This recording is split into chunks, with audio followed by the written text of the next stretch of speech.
වෙනදා වගේම ඉතින් ඔන්න මගේ යාළුවෝ හැමදෙනාම මම අදත් ආයිබෝන් කියලා ආදරෙන් සාදරෙන් පිළිගන්නවා මගේ YouTube channel එකට. ඉතින් පුරුදු විදිහටම අදත් මම මේ ඔයාලගේ ළඟට ආවේ ඔයාලගේ දැනුමට වටින කියන සහ වැදගත් විදිහේ වීඩියෝ එකක් ඔයාලට දෙන්න බලාපොරොත්තුවක් ඇතුව. ඉතින් අද කරන වීඩියෝ එක නම් කරන්නේ රිපෙයාරින් පැත්තේ වීඩියෝ එකක්. අද මම මේ කරන්න හදන්නේ කැඩිච්ච LED බල්බ් එක, රීචාර්ජබල් LED බල්බ් එක ආයි රිපෙයාර් කරන්න රීප්ලේස් කරන්න. ඉතින් මේක මගේ අසල්වැසි ගෙදරකින් මට හම්බ වුණේ. මේකේ අවුල කියන්නේ ඊතර පුංචි ළමයි ඉන්නවා. මේ පුංචි ළමෙක් අතින් මේ බල්බ් එක වැටිලා බල්බ් එක වැඩ කරන්නේ නැතුව ගිහිල්ලා. මේ තියෙන්නේ මේ LED බල්බ් එක. මට තේරෙන හැටියට මේක ලොකු ඩැමේජ් එකක් වෙලා තියෙනවා. ඔයාලට පේනවා ඇතුලෙන් කෙලවෙන සද්දෙකුත් ඇහෙනවා. අපි පොඩ්ඩක් මේක ගලවලා බලලා චෙක් කරලා බලමු. මොකද්ද මේකට වෙලා තියෙන්නේ? අපිට රිපෙයාර් කරගන්න පුළුවන්ද කියලා.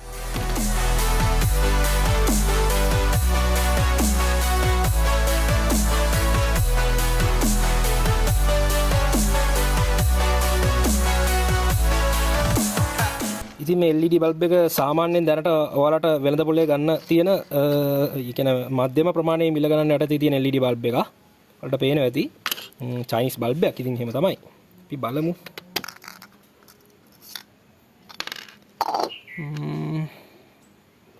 ඉන්ඩක්ෂන් කොයිල් එකක් කැඩිලා තියෙනවා. ඇම්පියර් එහෙම කරන්න ඒ වගේම අර කරන්ට් එක හදන්න තියෙන ඉන්ඩක්ෂන් කොයිල් එක. වෙන නම් ඩැමේජ් එකක් පේන්න නැහැ අපිට. කැපැසිටර්ස් වල කොලේ පොඩ්ඩක් කැඩිලා තියෙනවා. ඒව ගැටලු නෙමෙයි. ඒව නම් ප්‍රශ්න නෙමෙයි. නරක තමයි ප්‍රශ්නේ. ඉන්ඩක්ෂන් කොයිල් එකේ කේස් එක තමයි ප්‍රශ්නේ. මේක charge වෙන්නෙත් නැහැ කියලා කිව්වා. කොටම කලින් අපි මේ බැටරි දෙක ගලවලා බලමු මේවා වෝල්ටේජ් එක බැටරි සවුත් වෙලාද කියලා. එක චෙක් කරලා ඊට පස්සේ අනිත් ඒවාට බහිමු. පොඩ්ඩක් ඉන්න ඊට කලින් බල්බ් එක වැඩ කරවලා බලමු. පත්තු වෙනවා. හරි. කමන්නේ. කොකට කියලා අපි චෙක් කරලා බලමු මේකේ බල්බ් එකේ බැටරි වල වෝල්ටේජ් එක. ඔයාලට පේන LED ටික නම් පත්තු වෙනවා.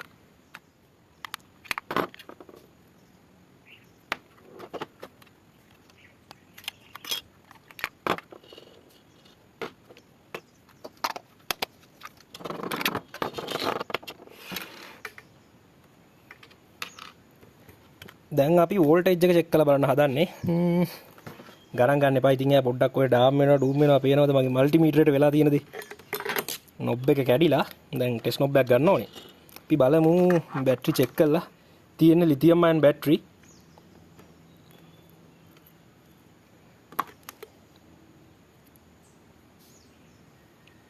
බැටරි එක බහලා. හොඳටම බහලා. ඩෙඩ් වෙන්න ආසන්නයි වගේ. වෝල්ට් කෙලින් බැටරිය වෝල්ට් 2.4ට 2.5ට වගේ ආපු ගමන් බැටරිය ඩෙඩ් වෙනවා. ඔව්. දැනටත් සෑහෙන දුරට බැටරි සවුත්තු වෙලා තියෙන්නේ. කමන්නේ. අසල්වැසියොන්ගිනි. වැඩේ කරලා දෙන්නත් එපා. කමන්නේ බැටරි එකක් දාලා අපි බලමු. බැටරි දාන්න කලින් අපි මෙන්න මේකට වෙලා තියෙන ඩැමේජ් එක රිපෙයාර් කරගන්න එපා. ඒක කරලා ඉමුකෝ.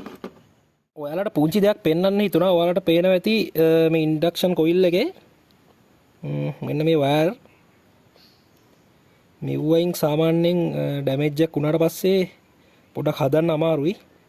බැරි නෑ පුළුවන් හදන්න ටිකක් අමාරුයි. යටිපැත්ත මේකට මොන හරි සම්බන්ධ වෙලා තියෙන්නේ. ඉතින් මෙන්න මේ සර්කිට් එකට මෙන්න මෙතෙන්ට තමයි ඉන්ඩක්ෂන් කොයිල් එක සම්බන්ධ වෙලා තියෙන්නේ. ඒකේ මේ දෙපැත්තට තමයි මට හිතෙන හැටියට ඔයාලට පේනවා ඇති දෙපැත්තට තමයි වයර් කනෙක්ෂන් දෙක සම්බන්ධ වෙන්නේ. ඉන්ඩක්ෂන් කොයිල් එකේ අර දෙපැත්තේ තියෙන අග්‍ර දෙක නම් ඔන්න සම්බන්ධ කරගත්ත අනිත් පැත්තට මේ පැත්ත තමයි කලින් සෙට් වෙලා තිබ්බේ. දැන් මම ලෑස්ති වෙන එක බවුත් කරගන්න බලන්න මේ වැඩේ සාර්ථක වේද කියලා. ගොඩක් වෙලාවට 150ක් විතර සම්භාවිතාවයක් තමයි තියෙන්නේ. කමන්නේ අපි උත්සාහ කරලා බලමුකෝ. ඉතින් මගේ කට්ටිය ඉන්ඩක්ෂන් කොයිල් එක බොහොම අමාරුවෙන් පාස් ගත්තා. ඔයාලට පේනවද? ඔන්න ඉන්ඩක්ෂන් කොයිල් එක පාස් ගත්තා. මෙතන මට කෑල්ලක් බට් කරන්නත් උනා.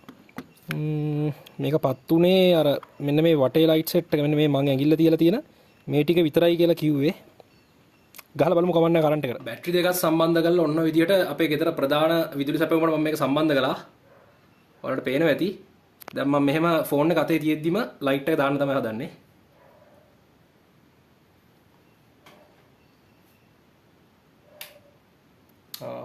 ප්‍රශ්නයක් නැහැ. වැඩේ සාර්ථකයි. 100%ක්ම සාර්ථකයි. ඊට පස්සේ දැන් බලන්න ඕනේ බැටරි ලයින් වලට කරන්ට් එක එනවද කියලා. ඔය තියෙන්නේ. හරි. 100ක් වැඩේ සාර්ථකයි. බල්බ් වලට ඕන කරන ඇම්පියර් ගාන ඒ වගේම කරන්ට් රේන්ජ් ඔක්කොම එන හින්දා තමයි මේ විදිහට ගානටපත් උනේ. අර මම ඔයාලට පෙන්නුවා ෆෙරයිට් කෝර් එකෙන් කරන්නේ මේ වැඩේනේ. ඔන්න ඕක තමයි හරි. ඊළඟට බලන්න ඕනේ බැටරි charge වෙනවද කියලා. දැන් සේරටම කලින් මේ ෆෙරයිට් කෝර් එක ගානට මේ වෙයි SMD වල ගෑවෙන්නේ නැති වෙන්න අපිට සම්බන්ධ කරගන්න වෙනවා. ඉතින් අපිට මේකට ඕන කරන මේ glue එක නැහැනේ මේවට කම්පැනි වලින් එන. මම දැනට hot glue gun එකෙන් gum dot keypad තියලා මේක සම්බන්ධ කරගන්නවා. අපිට මේක බැටරි charge වෙනවද කියලා check කරලා බලන්න නම් අනිවාර්යයෙන් මේක කරන්ට් එකට ගහලා තියන්නම ඕනේ. ඊට කලින් මේ කෑල්ල සම්බන්ධ කරගමු. ඉතින් ඔන්න ඔක්කොම පාටිෂන් වලට අවහිරයක් නොවෙන්න ගානට SMD එක නම් සම්බන්ධ කරගත්තා. ඉතින් මට ඔයාලට මේක ඉතුරු ටික අරන් එන්න නම් තව පැය කිහිපයක් යනවා. මොකද දන්නවද? මේක charge එකට ගහලා, ඒ කියන්නේ බල්බ් එක කරන්ට් එකට ගහලා තියන්න ඕන. charge වෙන විදිය බලන්න. හරි. පැය එකමාරක් දෙයක් අපි charge එකේ ගහලා තියලා බලමු. මේ ටික නම් normal එකේ වැඩ. මේකේ බැටරිත් හොඳටම බැහැලානේ තිබුණේ. කට්ටිය ඉතින් ඔන්න බල්බ් එක පැයක් වගේ කරන්ට් එකට ගහලා තිබ්බා. බැටරි වෝල්ටේජ් එක දැන් අපි මුලින්ම චෙක් කරලා බලමු. මම හිතන්නේ දැන් නම් අනිවාර්යෙන් බැටරිය සාමාන්‍යයෙන් වෝල්ට් 3කට ආසන්න ගානක් charge වෙන්න ඕනේ.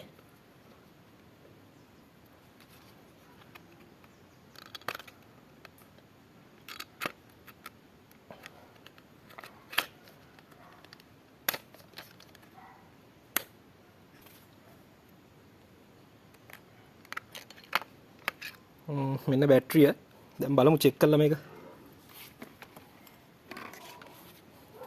මේ මල්ටියෙන් තමයි චෙක් කරන්න වෙන්නේ. මල්ටි ඔන්න මම මේ විදිහට කරකවා ගත්තා. අඩු වෝල්ට් අගේට. බල්බ් එක අතනින් තිබ්බ දැනට. කබලා. ග්‍රවුන්ඩ් එක කොහොමත් මේක මේ විදිහට සහම්මා. පැයක් වගේ ඇතුළත වෝල්ට් 3.26කට බැටරිය charge වෙලා තියෙනවා. බැටරිය ඩෙඩ් නෑ, බැටරිය හොඳයි. අපේ වැඩෙත් සම්පූර්ණයෙන් සාර්ථකයි. එහෙනම් මොන බල්බ් එක රිපෙයාර් කරලා ඉවරයි. ඉතින් මේ charge බල්බ් පාවිච්චි කරන ඕගොල්ලෝ දැනගන්න ඕන දෙයක් තියෙනවා.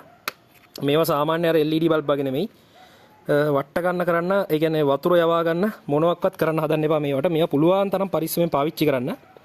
ඒ කියන්නේ normal කඩේ තියෙන ඒවා මේවට වොරන්ටියක් දෙනවනේ. මේ වොරන්ටිය සාමාන්‍යයෙන් භෞතික හානිය, කියන්නේ අපේ අතින් වෙන හානි වලදී වග කියන්නේ නැහැ. කම්පැනි ප්‍රශ්න වලදී විතරයි එයාලා මේකට වොරන්ටියක් අපිට දෙන්නේ. ඒක නිසා මේවා පාවිච්චි කරනකොට ටිකක් ප්‍රවේශමෙන් සාමාන්‍යයෙන් අවුරුද්දක් එකමාර දෙක වොරන්ටි තියෙනවා. දැන් මම අපේ ගෙදරට ගෙනල්ලා තියෙනවා ඔරෙන්ජ් ලගේ LED බල්බ්. ඒවා අවුරුදු දෙකක වොරන්ටියක් එක්ක. මමත් බල්බ් දෙකක් විතර මාරු කරා. මොකක් කරන්න මේවා නම් කම්පැනි එරස්.